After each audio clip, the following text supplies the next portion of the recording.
Giriya's summer sale. Buy any AC and get free 2 nights, 3 days holiday package. இந்த உலகத்தை விட்டு Bhagyaraj sir தவறிட்டார். எனக்கு ஒரு 1 hour முன்னாடி ஒரு நியூஸ் வந்தது.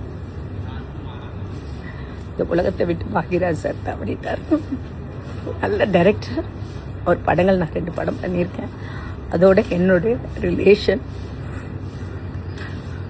ரிலேஷனோட such a great person, human being.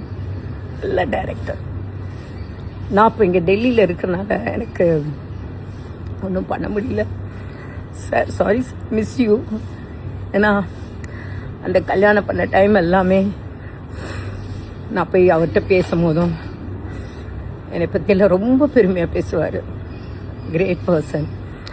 அந்த நாட்கள் மறக்க முடியாது. அந்த ஃபேமிலியோட நாட்களும் சரி, அவரோட நான் படம் பண்ணதும் சரி, அவரோட பேசின விதம், யாரையுமே ஹர்ட் பண்ணி பேச மாட்டார். ரொம்ப நல்ல மனிதர்.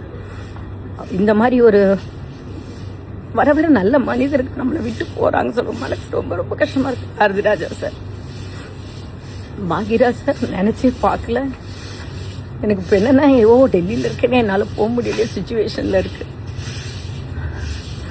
கீர்த்திட்ட பேசினேன், எல்லாத்தையும் பேசினேன். பட் என்ன சொல்கிறது, ஆறுதல் சொல்ல முடியாது. அதனால் சினிமா ஃபீல்டுக்கே ஒரு பெரிய லாஸ், ஒரு பெரிய டைரக்டரை லாஸ் பண்ணோம். எங்களுக்கு எங்கள் ஃபேமிலியில் ஒருத்தரை மிஸ் பண்ணோம். ஒரு நல்ல மனிதரை மிஸ் பண்ணியிருக்கோம்னு சொல்லும் போது Bhagyaraj sir.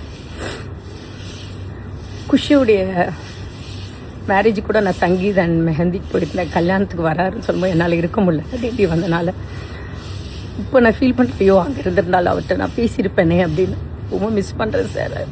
Miss you lot sir. Poornima சாருக்கும் சரி, பூர்ணிமா மேம் சரி, சாந்துனு சரி, கீர்த்தி சரி, அவங்க ஃபுல் ஃபேமிலி. என்ன சொல்கிறது தெரியல. Miss you sir. Bhagyaraj sir, you are great great person. Thank you sir. No தேங்க்யூன்னு சொல்ல முடியல, ஏதோ வளருது வாய், பார்த்தே இல்லை. ஏன் சார் இவ்வளோ ஃபஸ்ட் டைம்லாம் விட்டு போனீங்க? சினிமா ஃபீல்டு நல்லா இருக்குன்னு இந்த மாதிரி ஒரு நல்ல நல்ல ரைட்டர் டைரக்டர்ஸ்லாம் இருக்காங்க. Miss you sir, miss you sir. இயக்குனர் கே பாக்யராஜ் அவர்கள் உயிரிழந்துட்டதா சொல்லி வெளியாகிற செய்திகள் இப்போ மக்கள் பலரையும் சோகத்திலையும் அதிர்ச்சியிலையும் அழுத்தியிருக்கு. சுவரில்லாத சித்திரங்கள் படம் மூலமா தமிழ் சினிமாக்கு டைரக்டரா அறிமுகமானவர் தான் K Bhagyaraj. King of screen பிளேன்னு அழைக்கப்படுற இவர் அந்த 7 நாட்கள், முந்தானே முடிச்சு, இன்று போய் நாளைவான கிட்டத்தட்ட 25 படங்களுக்கும் மேல இயக்கியிருக்காரு. தமிழ்ல மட்டும் இல்லாம தெலுங்கு, ஹிந்தின்னு மற்ற மொழிகள்லயும் படங்கள் இயக்கியிருக்காரு. இவர் இயக்குனரா மட்டும் இல்லாம நடிகராகவும் திரைத்துறையில வலம் வந்தாரு. தன்னோட இயக்கத்துல மட்டும் இல்லாம மற்ற இயக்குனர்கள் படங்கள்லயும் குணச்சித்திர வேடங்கள்ல கிட்டத்தட்ட 75க்கும் அதிகமான படங்கள்ல நடிச்சிருக்காரு.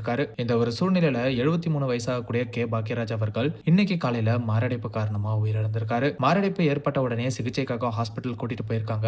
ஆனா சிகிச்சை பலன் இல்லாம உயிரிழந்திருக்காரு. சமீபத்துல தான் இயக்குனர் எம் பாரதிராஜா அவர்கள் உடல்நல குறைவால உயிரிழந்தாரு. அந்த சோகத்துல இருந்து மீண்டு வரதுக்குள்ள மற்றொரு சோகமா பாக்யராஜ் அவர்களோட திடீர் மறைவு அமைஞ்சிருக்கு. பாக்யராஜ் அவர்களோட இறப்பு தமிழ் சினிமாக்கு பேரிழப்புன்னு தான் சொல்லணும். திரைத்துறையை சேர்ந்தவர்கள் மற்றும் நண்பர்கள் பலரும் பாக்யராஜ் அவர்களுக்கு ஆழ்ந்த இரங்கலை தெரிவிச்சிட்டு வராங்க.